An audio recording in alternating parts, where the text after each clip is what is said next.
So we are going to get started. My name is Janice Jakes. For those of you who don't know me, I would love to get to know you a little bit better. So always send me an email, drop me a chat, whatever. I just love hearing from you, hearing how you're doing. I'm the owner of the FitnessFest Conference and Expo. The FitnessFest Conference is a conference for fitness professionals. This is our 23rd year. 2 weeks from now, we are having our April virtual event. Never thought it was going to be virtual, but it is. And we all understand that. And then last September, we had a virtual and it went over super well. We were just so pleasantly, I don't want to say surprised, but I was scared. And I do swear sometimes, I was scared shitless that we weren't going to be able to pull it off. You know how technology is, right? So, but it was so smooth. So we will be having our live event in September, and we'll put that in the chat if you don't already know about that. And welcome to your new reality, struggling to get back on track, or have you been plowing ahead? Have you been forging ahead? So we would love to hear from you. So feel free to use the chat whenever you want. If you have a specific question for one of our panelists, Joanna will monitor the chat.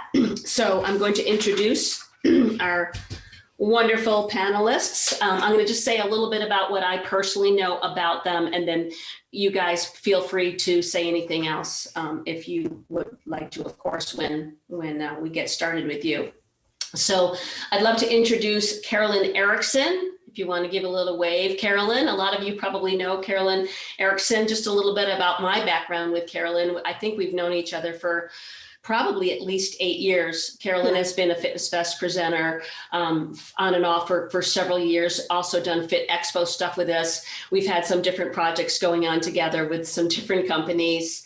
And, and then we share the common bond of both being grandmas. And I think that's kind of a special bond. So we've kind of gone through a lot together. So I'm excited to have Carolyn on. She's got 34 years of experience in the fitness industry as a trainer, as an instructor, as a trainer of trainers worldwide, national director of sales for Saviar Fitness, lots of other accolades, but I'll just leave it at that right now. Thank you, Carolyn, for joining us tonight. She's actually at her mom's house. What state are you in again?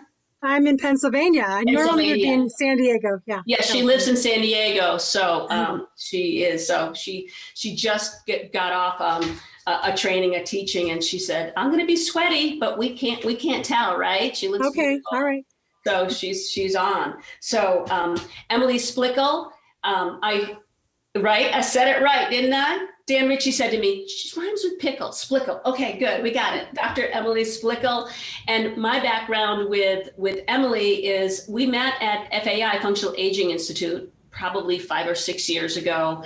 And, we've communicated back and forth. But I just have a little bit of a story about how I felt a little closer to Emily.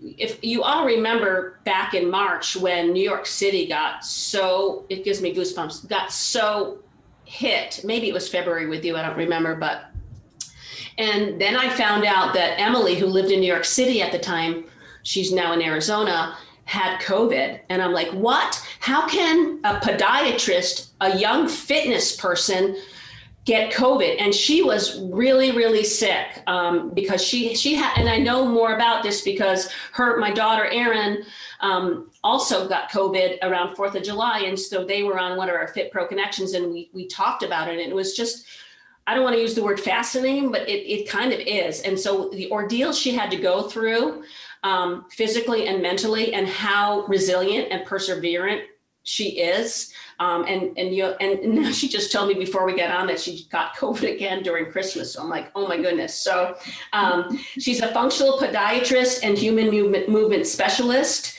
And if you follow her, she is an acrobat and all sorts of fun things. I mean, if you follow her on Instagram, it's just amazing to see the feats that she does, and owns, I may not pronounce it right, Naboso?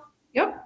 Yeah, good. So great company. And I think you'll want to share a little bit about that. And she is our keynote speaker and also has a couple other workshops at FitnessFest in a couple of weeks. So thank you, Emily, for joining us tonight. Okay. Thank you.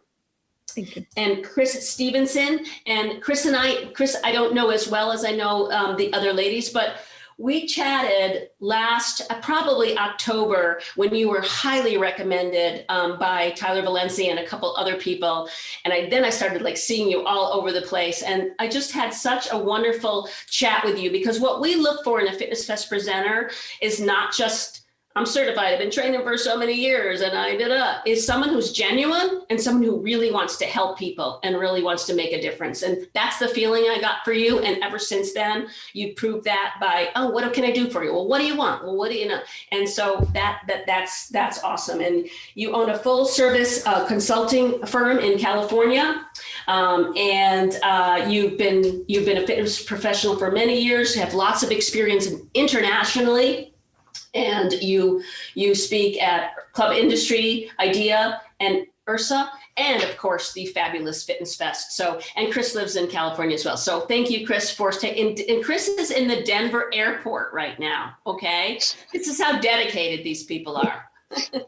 And so if you see me squirming around, I'm making sure my legs don't fall too much asleep. Yeah. So thank you, the three of you. We're going to get started with our questions. And what we do is we ask the question and they equally kind of share the answers. And when I say answer, just your feelings, your thoughts. It's just your experiences and anything that you successful people have to say, somebody might resonate with. And that's really just what these Fit Pro Connections are all about. So I'm going to start with Carolyn. Carolyn, have you renewed or reinvented yourself since last year? And the couple follow-up things are how? And were you ever stuck in a rut? Oh my God, what a loaded question, right? Have I reinvented myself? Well, I say not really. I'm still trying to do that, right? So I own my own company. I have a fitness consulting company. And prior to the pandemic, it was doing very well. I was making a great 6-figure income, doing everything that I loved, finally at peace with, this is how I'm going to go out. This is great. And then, of course, the pandemic happened. So I haven't really reinvented myself in my consulting business, but I do so much more than just, I'm very versatile in my business. So I bought all the bells and whistles to teach on Zoom and, to look good in my lighting. Of course, like I said, I'm in my brother's bedroom right now, who's 64. Obviously, he doesn't live here anymore, but everything looks the same. Your mom is. So anyways, it's so odd. And anyways, teaching at conferences and trainings every weekend, that was my thing. And I haven't traveled until now, doing business consulting or anything like that relevant to my fitness for over a year. And so that's the key word for me. I needed to stay relevant. And it took me like 9 months, Janice. Honestly, I'm not going to lie. It was a really tough year. Not only financially, I was crushed, but I looked around and saw a lot of my friends looking picture perfect on social media and thought, what the F, right? Like, what am I doing? Like, find yourself, damn it. Like, you're good at this. But I couldn't. There was nothing out there for me, right? I looked outside the industry, inside the industry. I thought, well, what do I want to be when I grow up? I'm not quite sure. And I'm going to be 57 this year. So I really am I'm still in that same situation, but my mindset has changed. And that for me is huge, because I did step back a couple steps and I thought, what can I do to better myself and to make sure that I don't go back to work being the same person. I wanted to be better. So I started doing some LinkedIn courses. I took a course which, I did a lot of crying. I'm not going to lie. Like, I would go and clean the closet and then I'd cry. Then I planted a garden and then I'd cry. Then I cleaned the garage. Like, I was like, what am I doing? Right. Like, so I was very, very ridiculous. I was super just confused about what to do with myself. But to go back to your point, I didn't reinvent myself. No, I'm still looking, but I have a different mindset because everything is slowly going to come back. And my husband has been sort of my rock in that. And people in our industry are going to come back.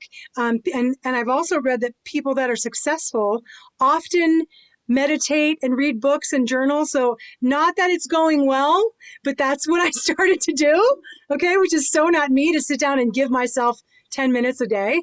So yeah, I would just say I'm really not on track. I'm plowing ahead. I'm always a grinder. My hashtag is Girls Gotta Grind. So yeah, I mean, it'll eventually happen. I love it. And I have to say, I was laughing because me too. I did the 30 days Calm app, learn to meditate, and I'm meditating almost every morning. And I still want to punch somebody, I have to say. I'm kidding about that, but it's like, okay, it's really hard to calm this girl down. So you and I have a lot in common on that. So thank you for being vulnerable and sharing that, because I think we all, if no one on this panel didn't go through any not great, if all your emotions were great for the past year, I don't think there's anybody on the panel, I mean, who's listening in who can honestly say that. We've had ups and downs, and staying positive is super important, and we're all persevering and gonna come out better people for it. And I too have gotten into so much more self-growth, more learning and everything too. I guess that's, and that's a great thing. So thank you, Carolyn. Emily, same question for you. Have you renewed or reinvented yourself since last year? How, and were you ever stuck in a rut? Yeah, so one, that's a great question. And to echo off of some of the initial chaos of what is happening in the world, which was, a year from now, I think our perspective now is we have this rhythm that we've kind of developed in this new normal, but the early side of last year or a year ago when I had COVID, and then I also was coming off of being a new mom. So my reinvention of myself was also necessary because I was just trying to figure out what it's like being a new mom. And then of course, having COVID. A huge part of how I did reinvent myself was moving to Arizona. And I think a lot of people did, Stephanie's clapping, you talk about doing something, maybe relocating or buying a house or moving out of something, some sort of large shift, that people then found this opportunity to do it because there was so much uncertainty around COVID that people were like, I've been talking about moving to Denver for years. I'm just going to do it. And I feel like a lot of people might relate to that. And that's what my husband and I had wanted to move to Arizona. We fast tracked it because of COVID. And I found so much peace here because we were able to find our little sanctuary. And then an aside of how I did kind of find myself again outside of that was I found an aerial place. So it was really important for me to be moving again.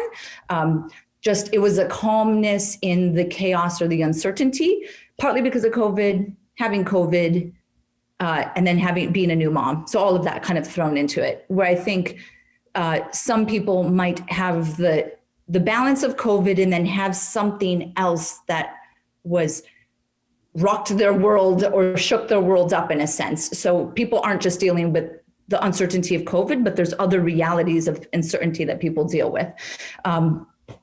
Aside of that, what I found in my businesses of being a products company, an education company, and then seeing patients, I have 3 companies, they all had to suddenly become virtual, is how am I then going to stand out in the virtual world?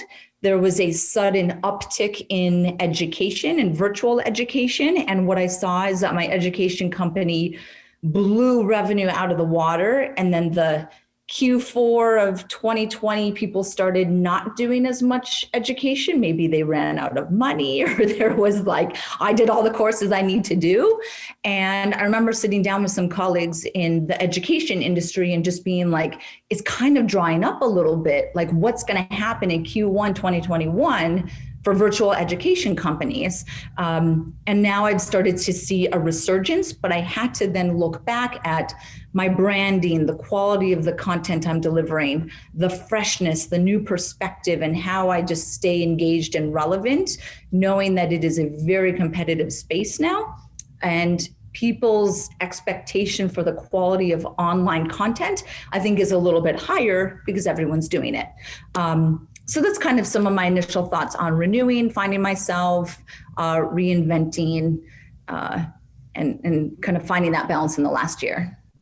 Awesome. Thank you, Emily. We found the same thing with the December too, and then January slow, and people were still uncertain. And now, now with between the vaccine rollout and people are getting healthier, I think we're seeing a different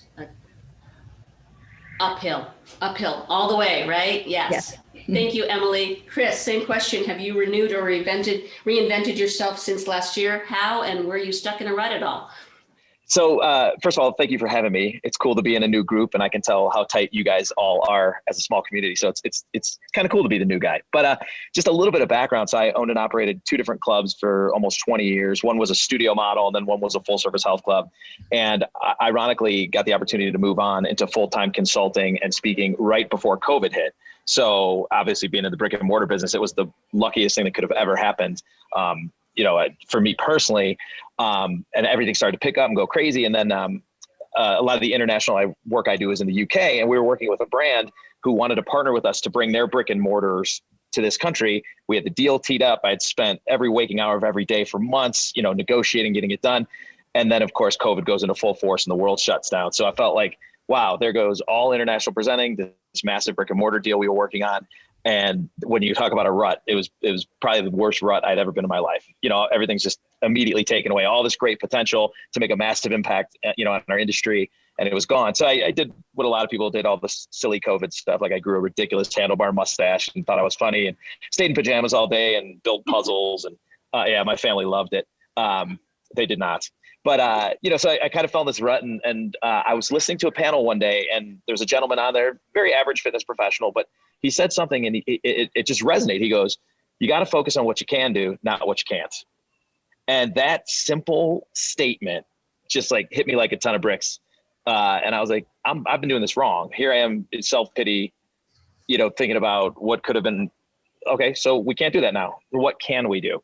So from there, another company in the UK that we had been talking with is an outdoor fitness model, which obviously works really well. So we are now contracted to open up a concept location here in California and then spread it throughout the US. So at the minute, it's that mindset thing. And I know sometimes the word mindset gets thrown around, but when you really, just think about it and just approaching something as a challenge rather than a problem, right? If it's a problem, then it weighs heavy on you. You feel like you can't get by it. But it was that one phrase I heard, and then I thought, no, this is just challenges. So let's focus on what we can do, and got through it that way. So so it was, sometimes it's just that light bulb moment with one silly small, it's not even like that was a really elaborate, deep, right, intellectual thought. But that it just resonated really well with me and got back in the game. And now, doing events like FitnessFest, hope live in the fall again. So excited about that. But yeah, that was it.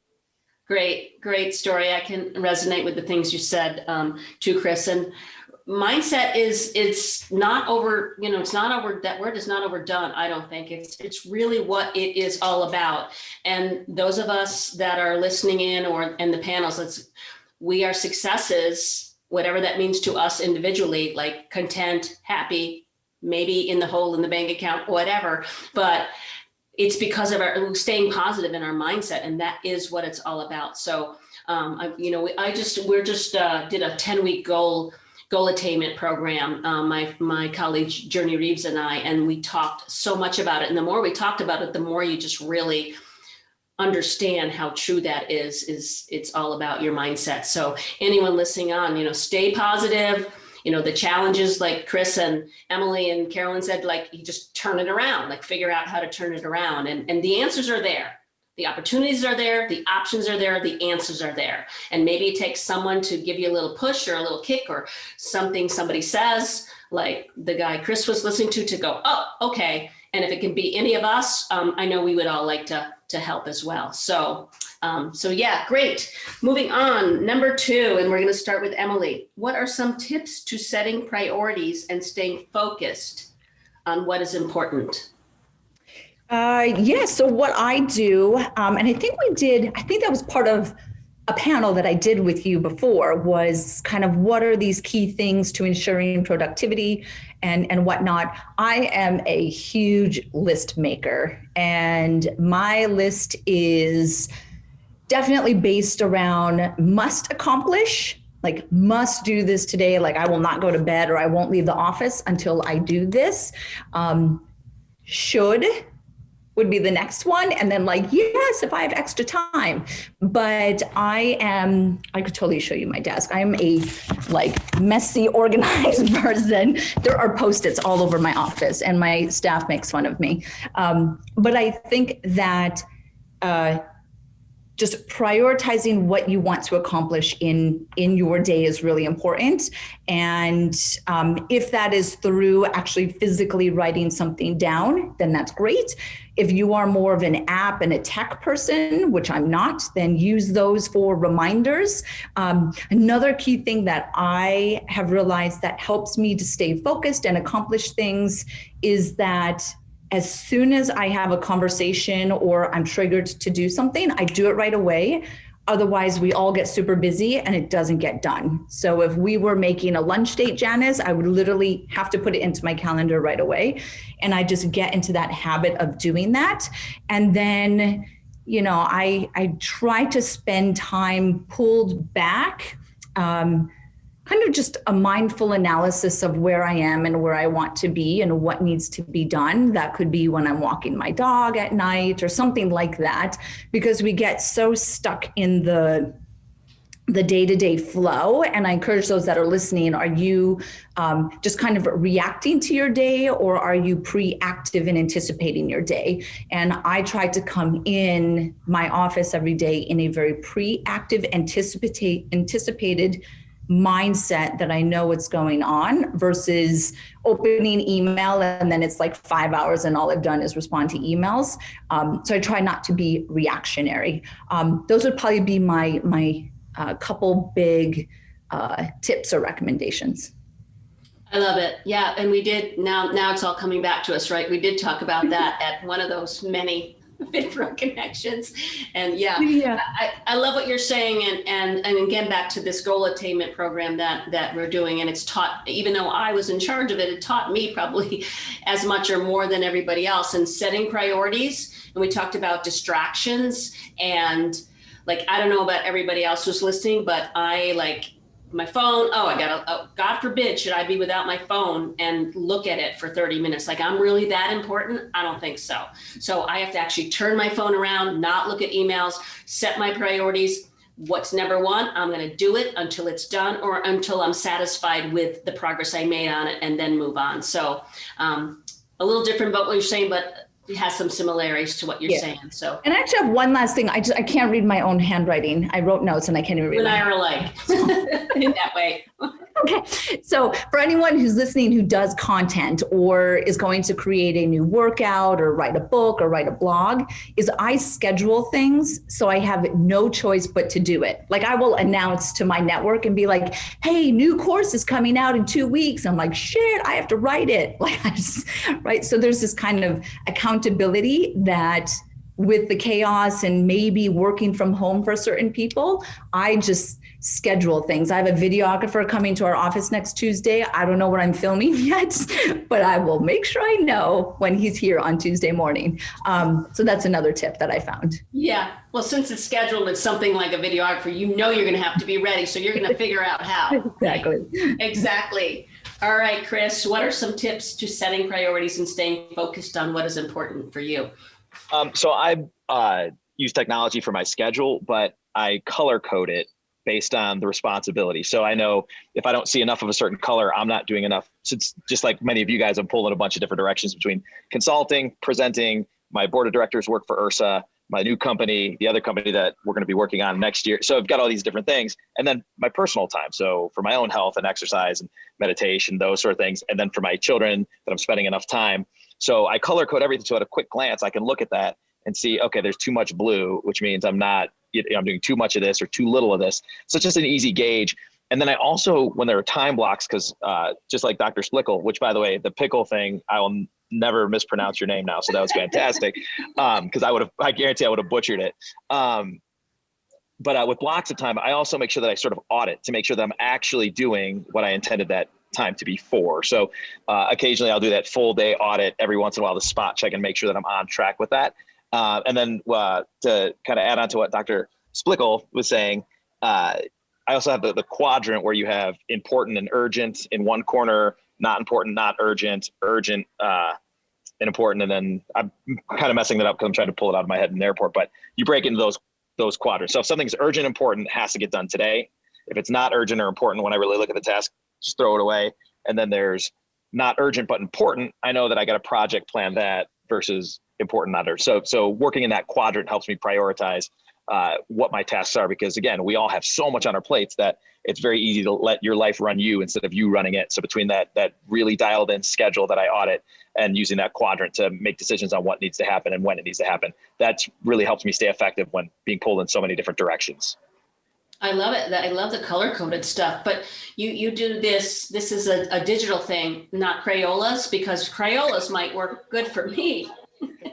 No, but I will tell you this. And my business partner is a very awesome fitness professional. She's great. She's organized. She's really, you know how you need the sort of the visionary and then you need the operations person. That's why we're a good team.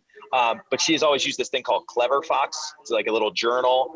And I always made fun of her. I'm like, oh, you don't need that. Come on. Well, I got one. So, and I started using it. You know, you write down like your top things for the week, and it just, I don't know, something about writing it works. So in addition to doing everything digitally, that stupid journal is not stupid at all. And it's been really effective and fun to use. So I would recommend that as well. Yes. Yeah. Thank you. It's not stupid at all. I love it. Good stuff. Good stuff. Carolyn, you're on. What are some tips? Oh my God. These guys are going to make me look bad. I mean, well, I used to have a Franklin planner. Remember those, Janice? I do. Franklin Covey, I had one. Yeah. Okay. Well, I don't do that, but I do calendar everything, and I do make lists, and I do color code, but not to the extent of these two professionals. But it works for me, right? You got to do what works for you. Exactly. And I saw somebody wrote in the chat, you guys are consultants. What about instructors? I go, well, I am an instructor. I teach almost every day of the week. And as far as prioritizing and these things, I mean, you can only do what's available to you. And as Chris said, what can you do, right? Versus what can't you do? So, I taught in the freezing cold at 5:15 a.m. Tuesdays and Thursdays for EOS in San Diego. And it was in the 30s. It gets cold. And I was happy to do it because I'm really good with having a schedule, right? Like as long as I have something on my plate, even if it's one or two things a day, I have this on my plate. It's at this time. I can fit in my self-care. I can do whatever else I need to do. Some of the things I started to do for my company, as well as for just organizing my contacts. I got a CRM, right? I'm like, oh my God.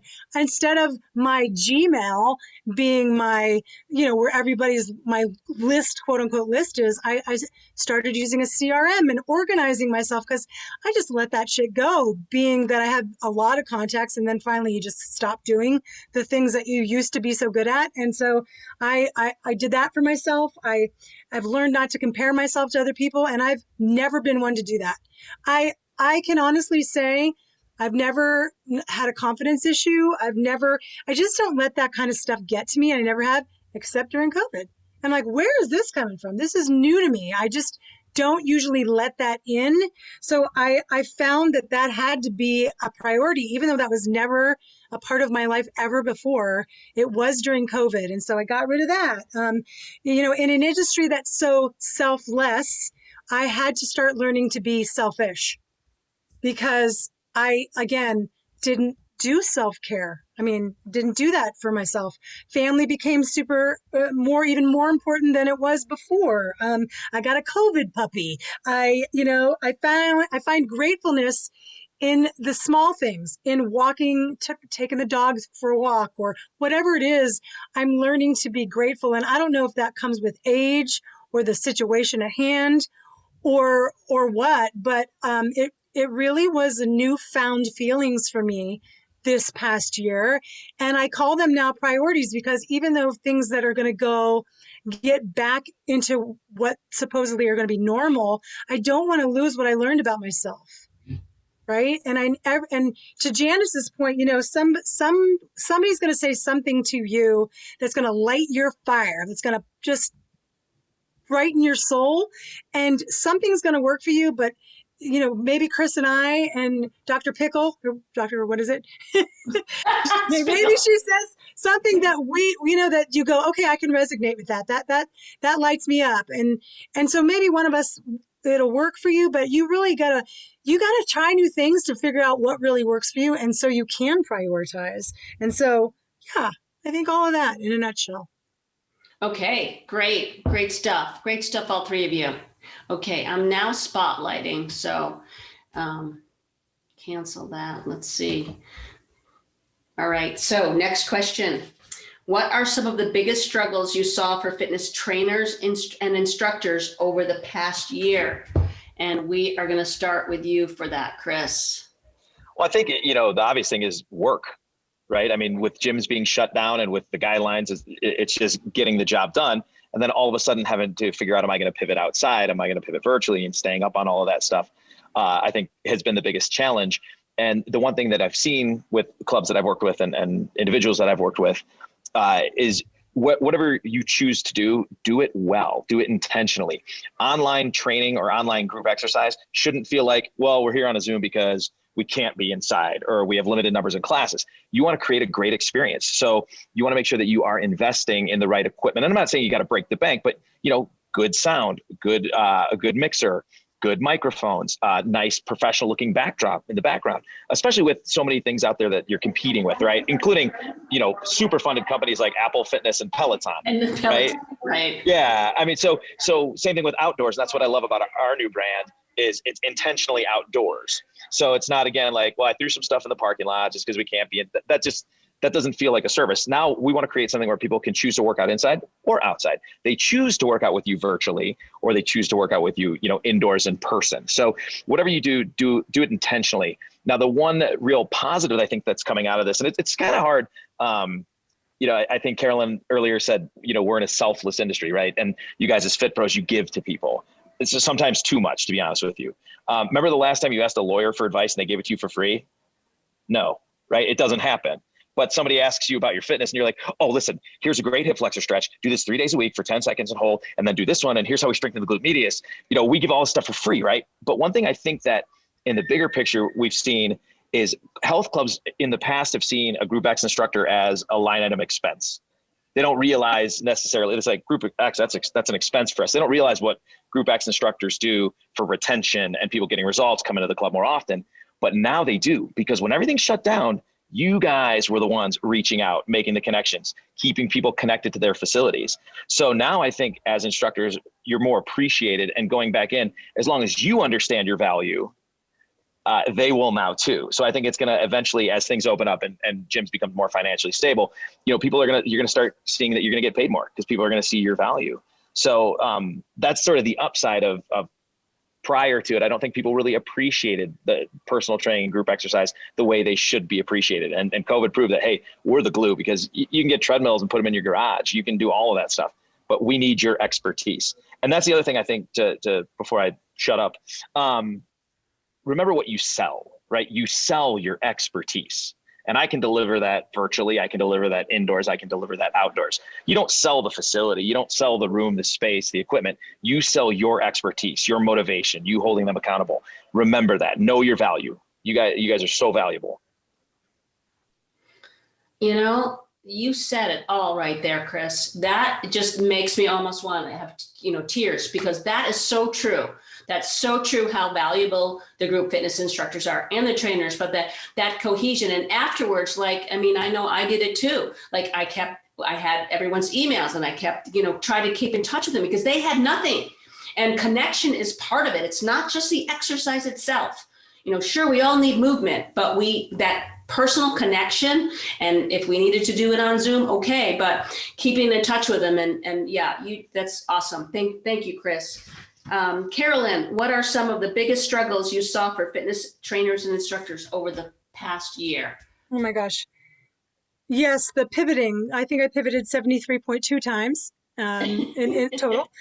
I think Chris nailed it.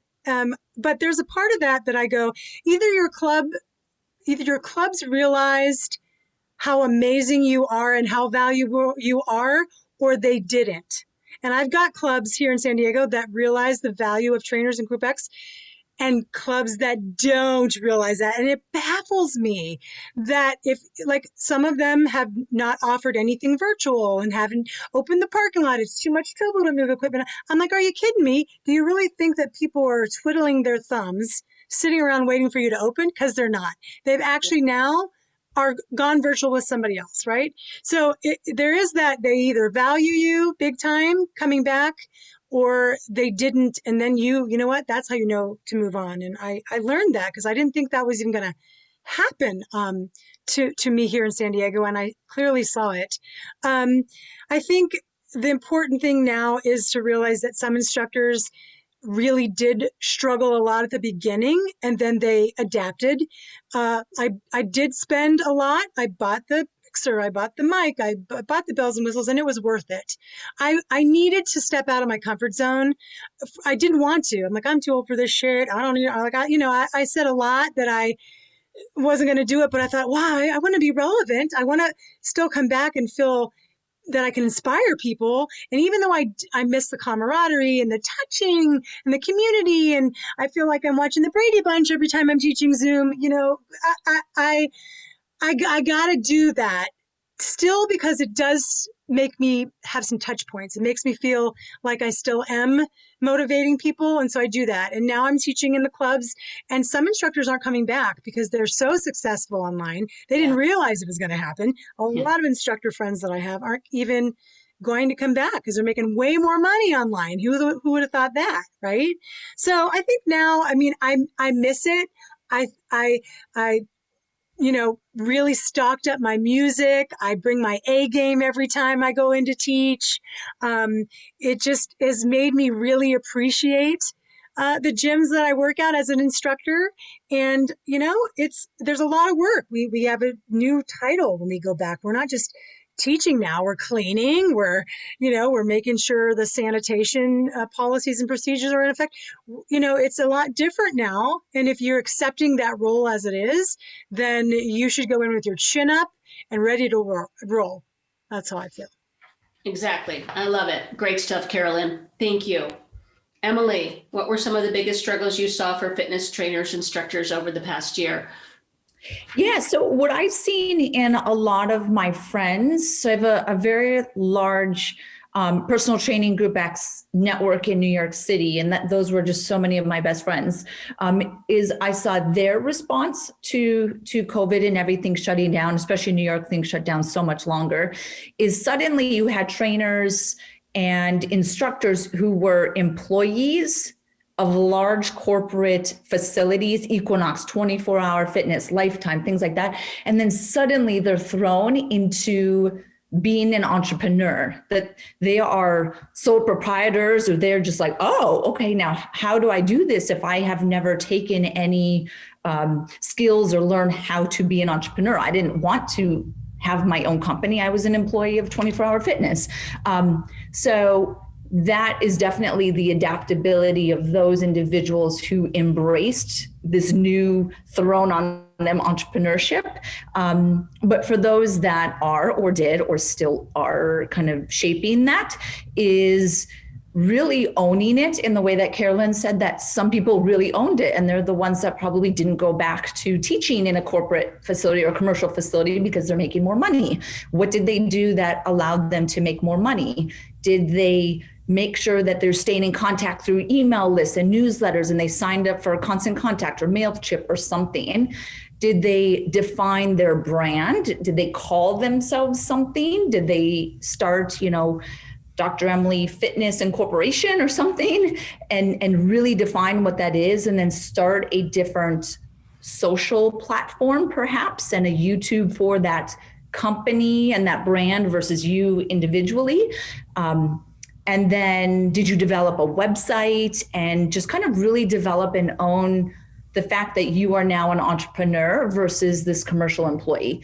I think those that kind of were just waiting for their commercial employee position to open up again, depending on how long your state was shut down, are probably the ones that have struggled the most. And I have a really good girlfriend who's an instructor in New York and has been doing the virtual classes. And she's like, oh, like, I can't do what you do. And like, formulating like an LLC. And I was like, girl, it's not that hard. Just go online and do it. Buy the URL, make a website on a WordPress, or, you know, like there's so many template ways to do these things now, that I would say, perhaps believe in yourself enough that you can do that. You can be a brand and you can have your own website and you can have an LLC or an S Corp or something, and, you know, be successful as an entrepreneur. And then maybe still do some commercial stuff on the side, especially instructors when gyms open up, but still have you and your business. So that's probably what I would notice the most, or my recommendation. Yes, I think you've said a lot there, because it's like, it's the self-talk. It's the mindset. It's like, I can't. Well, what do you mean you can't? I can. And how can I do it? I am, and figure out how to do it. There's lots of resources out there, and there's lots of people who would help. You probably would have helped her too, you know, so bring it on, right? So that's really true. And it's the self-talk and the instructors and trainers, whether no one thought things would last this long, especially in New York City, you know, how shut down that was. No one thought any of this. I never imagined FitnessFest would be virtual in September and then again this April. I mean, just never imagined it. But we figured, what was I going to do? Lie down and die? And no, yeah. I'm not. I am not. I am a woman. I am strong. I am going to figure it out. First I cried. Then I debated, and then I waited, but then there you go. And that's what makes the difference between the successful people and the non, and or just, you know, positivity and positive self-talk. So just, you know, good stuff. Can I also add, Janice, real quick, because I'm curious on your thoughts, or just really everyone, so I'm just putting this out there, is to me, the instructors or the trainers that then are like, whoa, cha-ching, like this virtual, because I have friends that are like, I'm making more money than I did in person. That kind of makes me nervous too, because if they're just like, this is the next thing, no one's going to work out in person ever again. I'm like, I don't think so. Like, I think people are going to want to have some touch. We're human beings. That's necessary. So I'm just curious if maybe I'm the only one who's like, I don't want this virtual bubble to burst and people weren't prepared for the chance that it might revert back to the way it was before. So I'm just curious. I'm just throwing that out there. I don't know if anyone else. I'd love to say something on that, because I think that people follow people. So if you have a big following online, it's because they loved you in person, and they are the reason that's going to be successful. If for some reason they start to be flaky or start late or whatever, maybe, but I think that's going to be available, and people will want to do both. Like, if it's raining outside, I might not want to go out to the gym, get in my car, get all wet. I might turn to online for that as well. And I do believe the hybridization is here to stay. People will do both. Yes. And yeah. I think the majority, or all of us that are listening or talking, we want to be with other people. We want that human touch, that human connectivity. And it's, I think most fitness, we all want to know our value. We all want to make money, but why did we get into fitness? Why do we like teaching? Why do we like training? Most of us will say, because we like to make a difference. We want to make a difference. We want to inspire, and we get off on it. So maybe that's ego, but I think a lot of it is heart. So I agree, by the way. And I think what you'll see is virtual can actually, well, first of all, increases your reach. So now you can teach anybody no matter where they're at. So that's a good product to have. I also think it's going to be a feeder program, because I guarantee you, people that were shy or were hesitant to try something. I mean, I've done a ton of stuff I would have never done in person, and I'm in our industry, and then been like, I wasn't so bad. So I think it has the opportunity to be a feeder program, because I think it's an innate human need for social interaction. So virtual is going to be an excellent product that I think complements the live experience. And it also gives you a chance to stay connected. So like you guys are saying, if somebody can't get in, if you're a personal trainer before, you like, I got to get this guy through 20 sessions so I can sell him another package, right? Now you could say, well, you never have to miss a session again. because you're traveling, great. We'll just hook up on Zoom. So you'll go through packages quicker. So I think it's definitely utilized correctly and done well, an excellent complement to the live experience. Yep. Being creative and, thinking outside the box kind of thing. So, and as a matter of fact, isn't that our panel, Thinking Outside the Box? You're part of our panel at FitnessFest. That was a kind of lead in there, right? Outside opportunities. I love it. All right. So great stuff, guys. Great stuff. And great things going on in the chat too. We'll take a look at that in a second, the chat. I'm going to right now get to question number 4, starting with Carolyn. What advice do you have for those who want to start or stay in the fitness industry? And we've kind of covered it, but let's just continue that conversation. If you're going to start. But nothing chaps my hide more than a non-fitness person impersonating a real fitness pro. So please make sure that you're educated. It's a little scary as to what you see on social media, and it's not good. That's a whole other conversation. But if you want to start. If you want to stay, then be patient. With yourself, with the clubs. This is a new thing for everyone, and we're all stepping into it together. And I think, the clubs might pick a few rock stars to teach digitally. And if you're not that person, then you stay teaching, what you're good at inside the clubs. Take 2-hour courses with FitnessFest, and get your CECs, learn a lot, be a team player. Read the reopening protocols. It's going to be like a new job. Know what that is. It's important. And be ready. Be happy, because this really tested us. 35 years I've been teaching, and I am so excited to be back at it. Like, I don't want to retire just teaching, but I do miss that part of it. It keeps me approachable. It keeps me relevant. It keeps me, connected with my friends and educated, and just it makes us all better. So stay in it if you want. And by the way, if anybody needs help with anything technology-wise and mixers and how to connect it, please feel free to email me. And I'll put my email in the chat. So I'd gladly help. Great. Thank you, Carolyn. Yeah, well, go ahead and put your email in the chat. Thank you for that. That's super nice. Yeah. Okay. What advice do you have for those wanting to start or stay in the fitness industry, Emily? Literally everything Carolyn just said is what I would say. And then I would be more than willing to offer kind of the legal business advice, just because I'm now knee deep in 3 different companies, and I love business and metrics and all that, books and financials and all that stuff.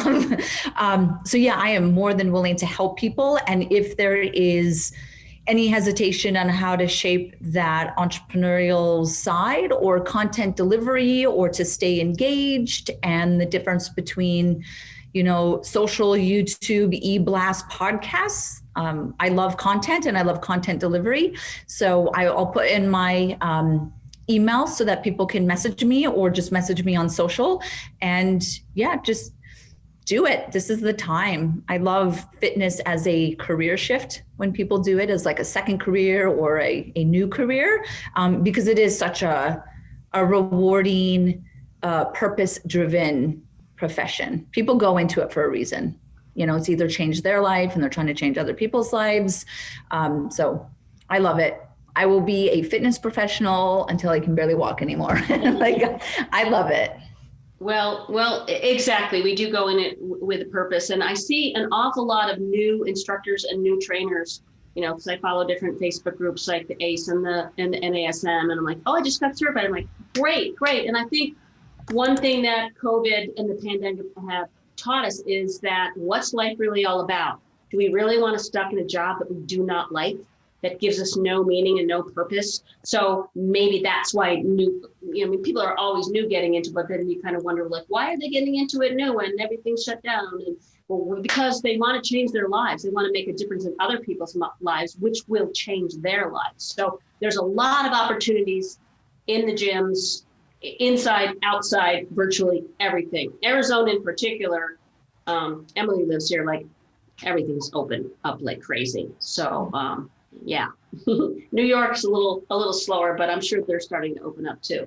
And California, that's another story too, but go ahead, Chris. What advice do you have for those wanting to start or stay in the fitness industry?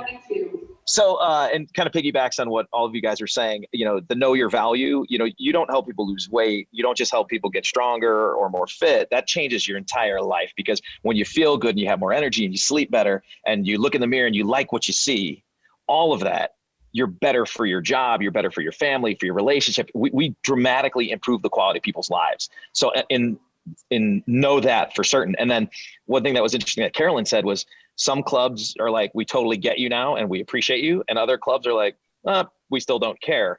So if you're going to go back into a health club job position, so not doing something on your own, if you're going to go to that route, make sure you really identify with the mission, vision, and values of whatever organization you decide to join, because that alignment is important, because you'll know whether or not, this is a company that does in fact care about personal trainers and group exercise instructors and their staff in general. And if they care about you, they probably care about their members too. So it's really important that you align with the mission, vision, values of those companies. So do your research, and Janet, you just kind of said it. And if you don't align, get out, because don't let them ruin your fitness experience. You don't want a bad company to ruin it for you, and all of a sudden you leave the industry just because of one bad experience. So look for that alignment. And then as far as doing something on your own, I think Dr. Emily mentioned it, but it's easier than we think to do things right.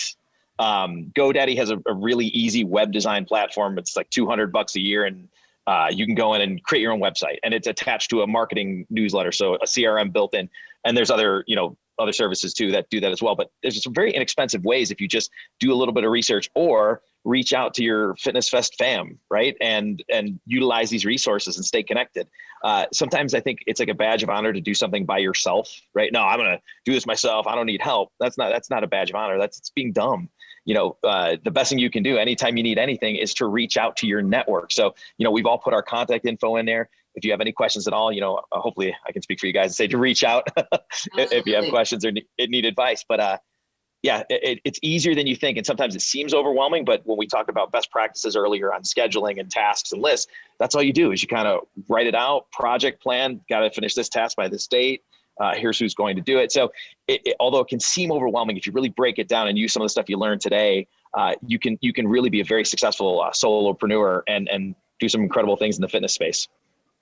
Excellent. Thank you. That's good stuff. And, when I see some of these new trainers asking and they're applying for jobs, and I hear some of the things, and I think some of us probably know a couple of the places that we're talking about that really don't have your back, and we won't mention them out loud.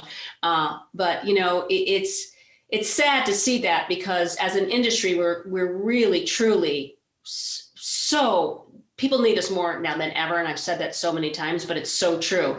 And so if the gyms can be more supportive of us instructors and trainers, it would just make the world such a better place. And again, we're all in business to stay in business, but the bigger picture is if we all work together and we try to change lives, it is going to come back financially as well. So good stuff, everybody. What Joanna just put in the chat were all the workshops that our three panelists are doing at FitnessFest. So if you could take a quick peek, there's group fitness stuff. There's really some great business, lectures that, Chris is doing, and some great stuff that Emily is doing. And the Power of Purpose is our keynote.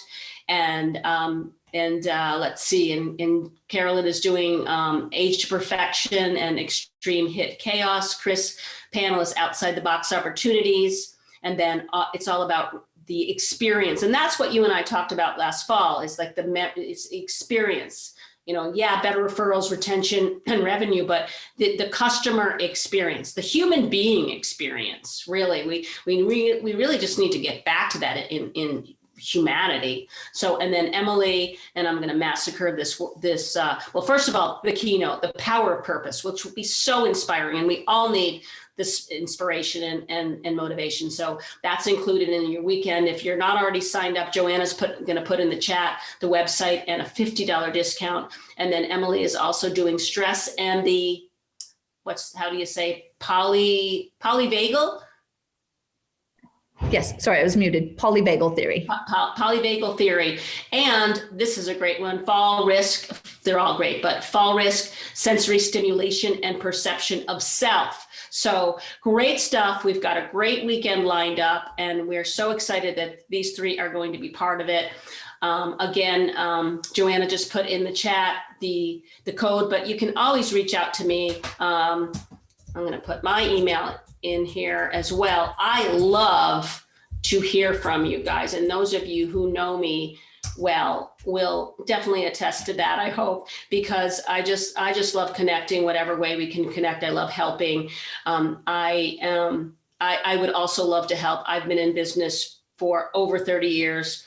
I happen to be an S Corp. I actually have a couple businesses. I have a swim business that took a huge hit this last year and now is coming back what it looks like to be pretty strong. So I can teach you a lot and share a lot with my failures and my successes. And we've got to learn from our failures. And we talked about that in my goal attainment program. So don't get bummed about them.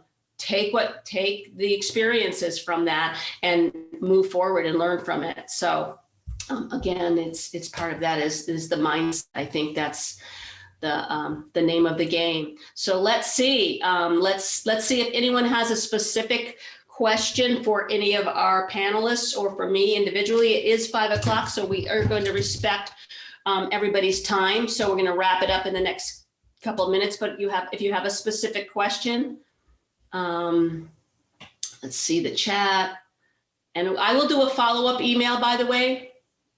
And I will put, again, all our contact information in there and any other resources that they want to share. So I always do that. So if you miss their emails, then of course you look for an email Sunday or Monday.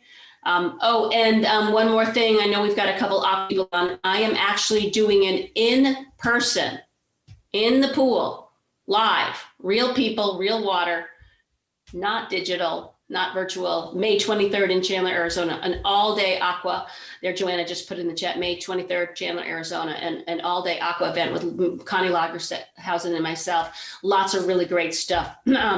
Space is limited, and we are halfway sold out already, and we just launched this last weekend. And I don't know if it's because I'm so popular or because people are dying to get together, but I'll take it. Yeah, thank you, Carolyn. Thank you, Emily. Thank you, Chris. If no one has anything else, we are gonna say goodbye, say goodnight, say have a great weekend. I hope to see you all at Virtual Fitness Fest. Live Fitness Fest is September 9th through the 12th at the Sheridan outside of Mesa. All three of these wonderful panelists will be there. So save the date for that. Great to see you guys all. And I'm gonna sign off. I'll stay on for a little